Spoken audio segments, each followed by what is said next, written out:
സുവിശേഷം എന്ന വാക്കിനർത്ഥം നല്ല വാർത്ത എന്നാണ്. ആ നല്ല വാർത്തയാണ് നമ്മൾ കേട്ടത്. എന്താണ് ദൂതൻ പറഞ്ഞത്?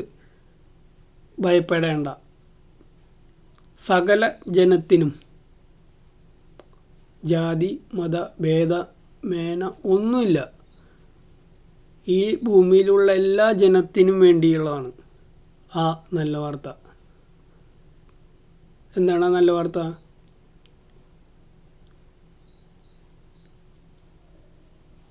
ദാവീദിൻ്റെ പട്ടണത്തിൽ നിങ്ങൾക്കായി ഒരു രക്ഷകൻ,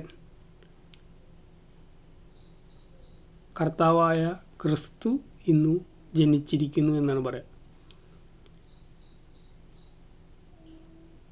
ക്രിസ്തു എന്തിനാണ് ജനിച്ചിരിക്കുന്നതെന്ന് ഈ വചനത്തിൽ തന്നെ പറഞ്ഞിട്ടുമുണ്ട്. എന്തിനാണ്? ഒരു രക്ഷകനായിട്ട്. അപ്പോൾ നമുക്ക് മനസ്സിലാക്കേണ്ട കാര്യം, നമ്മുടെ ജീവിതത്തിലെ രക്ഷകൻ ആരാണ്? ക്രിസ്തുവാണ്. ഈ ക്രിസ്മസിനെ നമ്മൾ ധ്യാനിക്കേണ്ട 2 കാര്യങ്ങളാണ്. എന്തൊക്കെ? ഒന്ന്, ദൈവത്തിൻ്റെ ആത്മാവ് ക്രിസ്തുവിലുണ്ട്. രണ്ടാമത്തെ കാര്യം, ഒരു രക്ഷകൻ നമുക്ക് ജനിച്ചിട്ടുണ്ട്. നമ്മുടെ ജീവിതത്തിൽ എന്ത് പ്രശ്നമാകട്ടെ,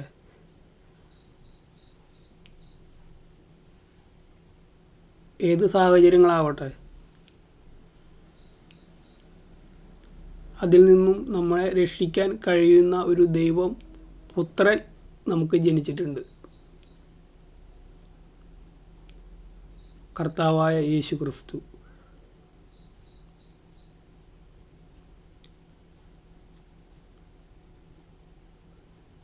ഈ ക്രിസ്മസ്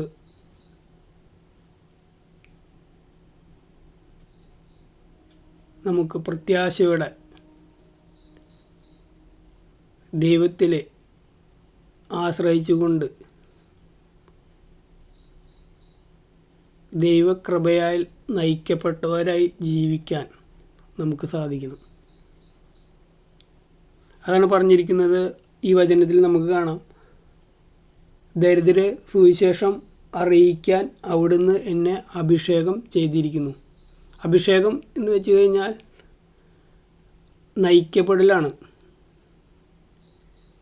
ദൈവത്തിൻ്റെ ആത്മാവിനാൽ നമ്മൾ നയിക്കപ്പെടുന്നവരാണ്. ദൈവത്തിൻ്റെ കൃപയാലായി നമ്മൾ നയിക്കപ്പെടുന്നവരായി മാറണം. ഈ ക്രിസ്മസ് നമുക്ക് തരുന്ന സന്ദേശം ഇതാവട്ടെ.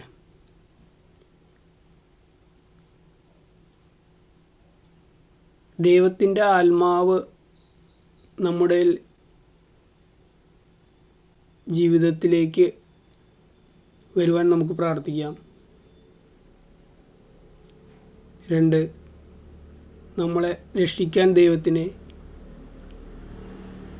കഴിയുമെന്ന് നമ്മൾ വിശ്വസിച്ച് പ്രാർത്ഥിക്കുകയും ചെയ്യാം. 3, ദൈവത്തിൻ്റെ ആത്മാവിനാൽ നയിക്കപ്പെടുന്നവരായി മാറാൻ നമുക്ക് സാധിക്കട്ടെ എന്ന് പ്രാർത്ഥിക്കുകയും ചെയ്യാം. എല്ലാവർക്കും ക്രിസ്മസിൻ്റെ